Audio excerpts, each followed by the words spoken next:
Listening is mother of all learning. Listen, practice, read, and speak.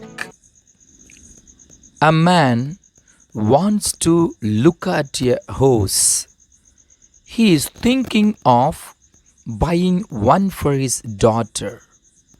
But the horse he sees is very different from any other horse he has seen in his life. Do you believe that some horses can fly? What do you think of ancient myths about flying horses? Do you believe in them? Here comes a beautiful story. Peg, a flying horse. She's over there in that old barn at the end. The stable boy pointed at the row of stables, and Bill made his way down. He had seen an ad: horse for sale, low price, only today.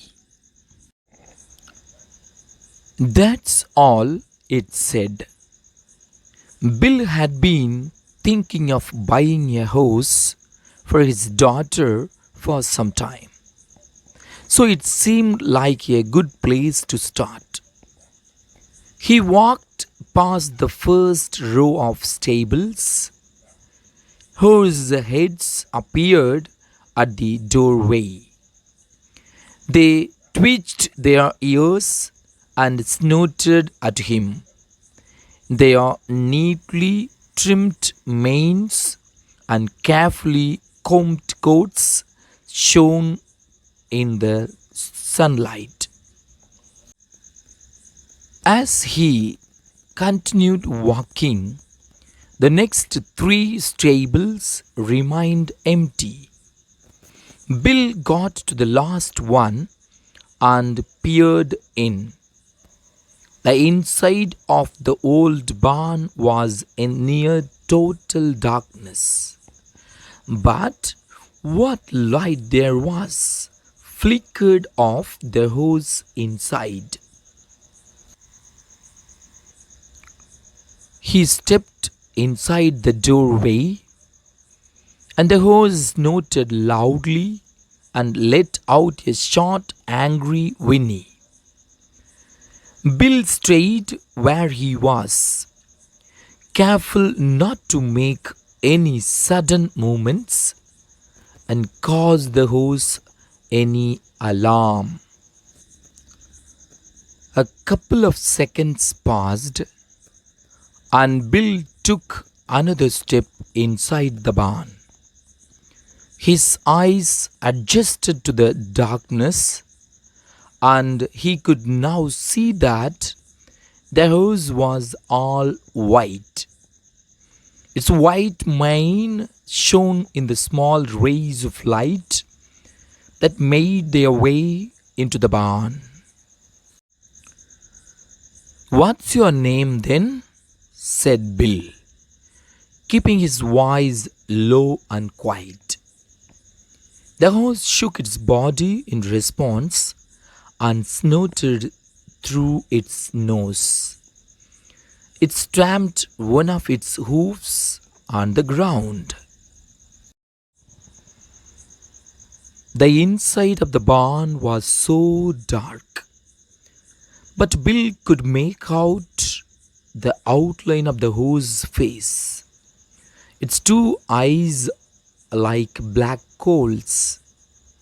He took a small step closer into the barn, keeping his movements slow and soft.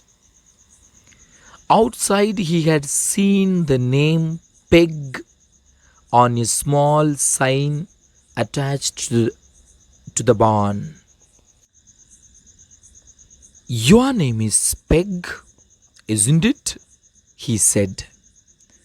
He made every effort to keep his voice as gentle as he could. He slowly reached out his hand to the horse's neck, but before his hand could make contact, the horse shook its mane and stamped its hooves on the ground. It's a waste of time going near that one. Bill turned to see the stable boy at the barn door. She won't let anyone near her. We might have to ship her off to the glue factory. He gave Bill a sharp upward nod and disappeared. The horse quietened down as soon as he left. Bill didn't move but spoke gently to the horse again. That's not true, is it? They won't do that to you. He reached out his hand again and this time touched the horse's neck. Her hair felt like silk. Bill stroked the side of the horse's neck and then reached up to slide his fingers off one of her ears. The horse let out a loud snuffle through her nostrils and twitched her ears in response. She was quiet and calm under the touch of Bill's concerned hand. Bill stared at the horse's hair. She had a strange light upon her, like she was shining. He couldn't quite make out the strange feeling he had, but it was as if the horse was emitting light from her body. Just then, a fly appeared inside the barn. It buzzed angrily at the wall and ceiling, then dived down to the white horse, its buzzing getting louder and angrier. The horse let out a neigh and jolted. She kicked up her hooves and her body rose up inside the small space of the barn. As she reared up, two huge wings of gold appeared from her back. Bill staggered back and fell into some hay in the corner of the barn. He stared in disbelief at the sight before his eyes. The horse's coat shone under the light from her golden wings.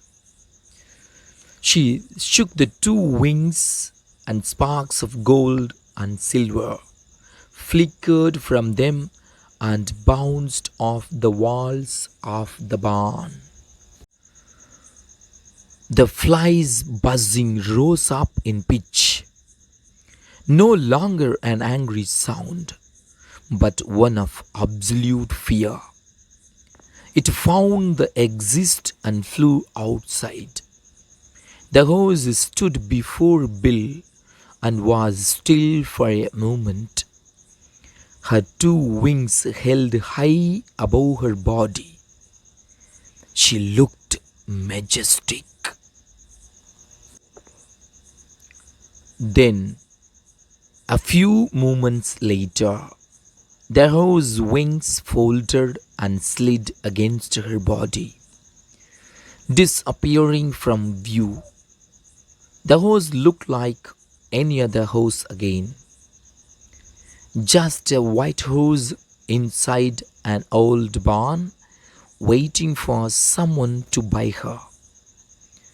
Bill managed to get to his feet and stared back at the horse. What did he just see? This horse was beautiful, a magical and amazing horse. What do you think Bill would have done at the end? Comment it.